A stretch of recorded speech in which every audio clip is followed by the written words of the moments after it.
2x plus 5y সমান 1 সমীকরণটির ঘাত কত? 1 ওর জন্য তালি দাও। বসো। এখন কথা হচ্ছে এই সমীকরণটিতে চলক আছে কয়টা? কে কে? x একটা y একটা। তা ঘাত কোথায় থাকে? পাশে না মাথার পরে? মাথার উপর। তা x এর মাথার পরে কিছু নাই, তার মানে কত আছে? 1। y এর মাথার পরে কিছু নাই, তার মানে কত আছে? 1। তাহলে টোটাল মিলে চলকগুলোর ঘাত কত আছে? 1। আর যদি এখানে 2 থাকতো তাহলে সমীকরণটিতে ঘাত কত আছে? 2। কেন 1 বলতে পারতাম না? চলক তো দুটো আছে।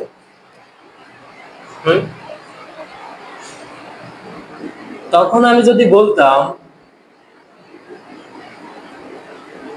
সমীকরণটিতে x এর ঘাত কত, তখন কি হতো? 2। যদি বলতাম y এর ঘাত কত?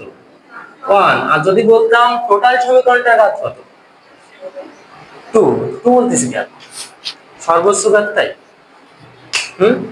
হ্যাঁ, তাহলে কত হবে? 2।